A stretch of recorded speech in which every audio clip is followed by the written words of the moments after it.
भगवान गौतम बुद्ध की इन बातों में छिपा है अशांत मन को शांत करने का मंत्र। आप भी जाने दोस्तों, चंचल मन को शांत करना बहुत जरूरी होता है, क्योंकि अशांत मन में कई सवाल होते हैं और यह इधर उधर भटक सकता है। गौतम बुद्ध मन को शांत करने के आयामों के बारे में बताते हैं और गौतम बुद्ध से जुड़ी इस कहानी के माध्यम से आप जान सकते हैं मन को शांत करने का क्या तरीका है। इसमें भगवान गौतम बुद्ध द्वारा मन को शांत करने के आयामों के बारे में बताया गया है।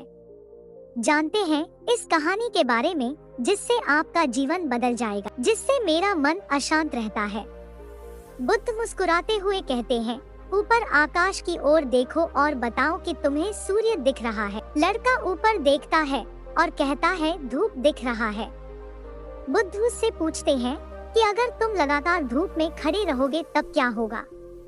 वह कहता है, मुझे अत्यधिक गर्मी लगेगी और शरीर में बेचैनी होगी। बुद्ध लड़के से कहते हैं कि अगर धूप में खड़े रहने से तुम्हें गर्मी लगती है तो इसमें दोष किसका है, सूर्य के ताप का या तुम्हारा। लड़का कुछ सोचने के बाद कहता है, इसका जवाब आप भी बताइए। बुद्ध कहते हैं, सूर्य का काम है ताप देना और ताप का काम है गर्मी लगना। ऐसे में तो दोष तुम्हारा ही है कि तुम धूप में जाकर खड़े हुए जिससे कि तुम्हें गर्मी लगी। तुम्हें अगर शीतलता चाहिए तो तुम्हें छांव में रहना होगा। ठीक इसी तरह चंचल मन का भी स्वभाव होता है विचारों और भावनाओं को जागृत करना। विचार क्षण भर के लिए होते हैं, लेकिन विचार से पैदा हुई भावनाएं देर तक टिकी रहती है। लेकिन यह तुम्हें निर्णय लेना है कि तुम्हें विचार और भावनाओं के साथ चलना है या अलग दिशा बनानी है। बुद्ध कहते हैं, मन को शांत करने के लिए तन के आयाम पर काम करना सबसे आसान तरीका है। शरीर के स्तर पर हमारी कर्मेंद्रियां और ज्ञानेंद्रियां है। कर्मेंद्रियां कर्म और इससे हम अपनी संवेदनशीलता को बढ़ा सकते हैं, यानी हम जो भी काम करें उसे आनंद के साथ करें। मन के आयाम से हटकर तन के आयाम पर जाने से ही तुम्हारा चित्त शांत होगा।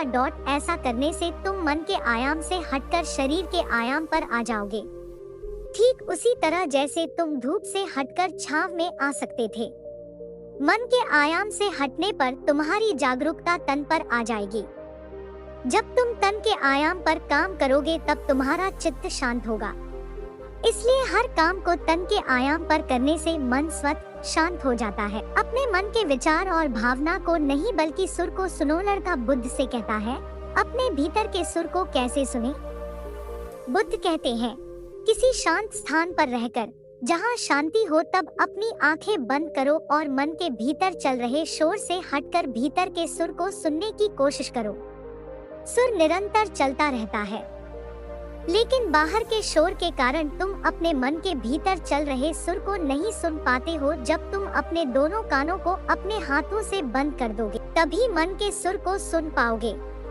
इस तरह तुम मन की अशांति से दूर हो जाओगे और तुम्हारा मन शांत हो जाएगा। अगर यह वीडियो आपको अच्छा लगा तो हमारे चैनल को भी सब्सक्राइब करके हमारा भविष्य बदल दीजिए और वीडियो को एक लाइक कर अपना प्यार जरूर दिखाएं तथा कमेंट में हम बदलेंगे जरूर लिखित। धन्यवाद।